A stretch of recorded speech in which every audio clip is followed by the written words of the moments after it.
আমরা বর্তমানে দেখতে পাচ্ছি যারা মেয়েদের বিশেষ করে জরায়ুতে টিউমার বা ক্যান্সার আক্রান্ত বেশি, এর কারণটা কি মূলত?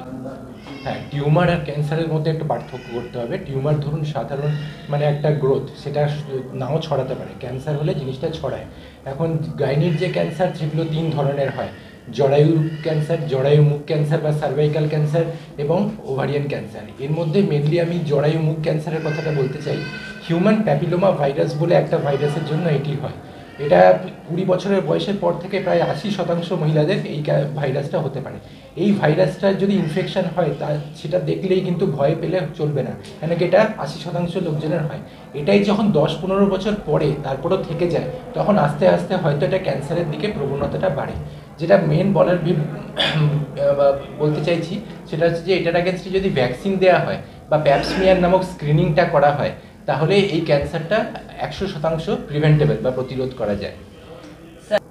যখন কেউ এই ক্যান্সারে আক্রান্ত হয় বা জরায়ুতে টিউমার হয়, তখন কি মেয়েদের যে মেনস্ট্রুয়াল সাইকেলটা ওটা কি ইররেগুলার হয়ে যায় বিষয়টা? খুবই ভালো প্রশ্ন এটা।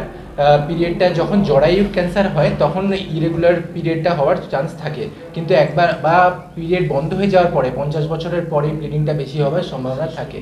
জরায়ু মুখ ক্যান্সারের ক্ষেত্রে যেটা হয় সেটা হচ্ছে যে দুটো পিরিয়ডের মাঝখানে রক্তপাত হতে পারে বা স্বামী স্ত্রী মেলামেশার পরেই ব্লিডিং হতে পারে।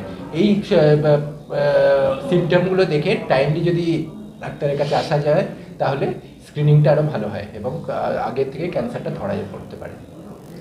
ওভারির ক্যান্সারে আরেকটা জিনিস বলে দিই, যে কোনো এরকম আলাদা করে উপসর্গ দেখা যায় না, সেই জন্য এটাকে সাইলেন্ট কিলারও বলা হয়। অনেক সময় পেটটা ফুলতে আরম্ভ করে, পেচ্ছাপ ঘন ঘন হয়, মাঝে মধ্যে পায়খানা খুব বেশি হলো বা পায়খানা বসে গেল। সুতরাং এগুলো অন্যান্য অনেক কন্ডিশনেই দেখা যায়। ওভারির ক্যান্সারের জন্য আলাদা করে কোনো স্ক্রিনিং টেস্ট নেই। সুতরাং পেটটা যদি ফুলতে আরম্ভ করে, মাঝে মধ্যে একটা আল্ট্রাসাউন্ড করে বা আমাদের মিশন হসপিটালে যেমন অত্যাধুনিক সিটি স্ক্যান, এমআরআই আছে, এগুলো দিয়ে এই ওভারির ক্যান্সার ধরা যায়।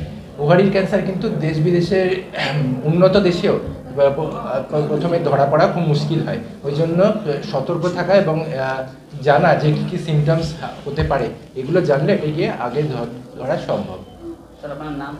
আমি হচ্ছে ডক্টর অনির্বাণ দাশগুপ্ত। আমি স্ত্রী ও প্রসূতি বিভাগ বিশেষজ্ঞ এবং স্ত্রীরোগ ক্যান্সার বিশেষজ্ঞ।